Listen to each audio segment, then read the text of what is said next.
নমস্কার বন্ধুরা, রকি কিচেনের তরফ থেকে সকলকে স্বাগত জানিয়ে আবার একটা রেসিপি আপনাদের মাঝখানে শেয়ার করতে চলেছি। সেটা হচ্ছে গাটি কচু আলু দিয়ে শালপিয়া মাছের ঝোল। তাহলে চলুন দেখে না যাক আজকের রেসিপি। ওখানে একটা কড়াই বসে তাতে দিয়ে দিচ্ছি কিছুটা পরিমাণে সাদা তেল। তেলটা গরম হয়ে যাওয়ার পর দিয়ে দিয়েছিলাম এর মধ্যে হাফ চামচ মতো হলুদ গুঁড়ো।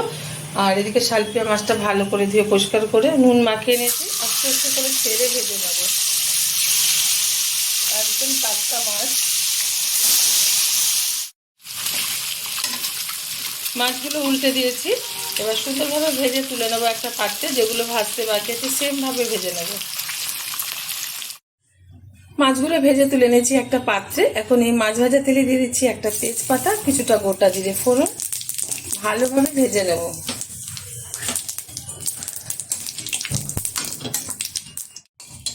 ভালোভাবে ফোড়নটা ভেজে নিয়েছি। এখন দিয়ে দেবো ওর মধ্যে টুকরো করে রাখা এই যে গাটি কচু, আলু আর একটা টমেটো।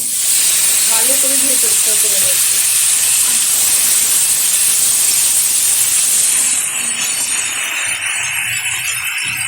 দিয়ে দিচ্ছি 1 চামচের একটু কম হলুদ গুঁড়ো।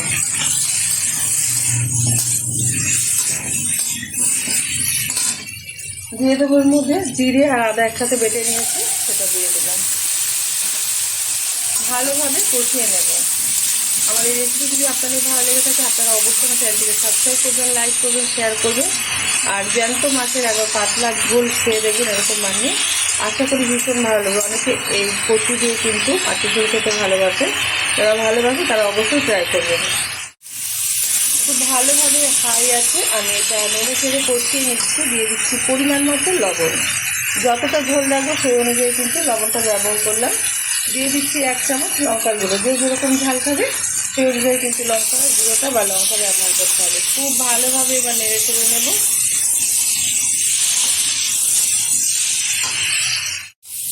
খুব ভালোভাবে কষানো হয়ে গেছে। দিয়ে দিচ্ছি পরিমাণ মতো জল।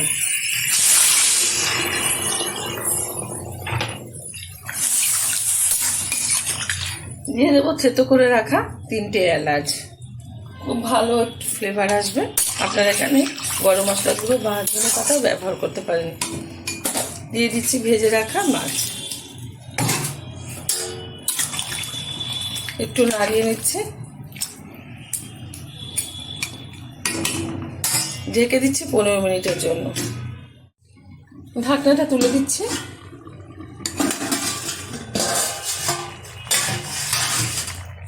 গ্যাসটা হাই করে দিলাম। আগে দেখি কচুগুলো কীরকম সিদ্ধ হয়েছে। একদম সিদ্ধ হয়ে গেছে।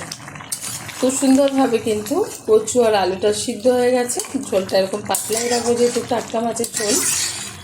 এখন নামিয়ে ঢেলে দেবো একটা পাত্রে। গরম গরম ভাতের সাথে এটা সার্ভ করবো। আপনারা অবশ্যই ট্রাই করবেন। আশা করি ভীষণ ভালো লাগবে। দেখা হবে পরের ভিডিওতে নতুন কোনো রেসিপি নিয়ে। ধন্যবাদ।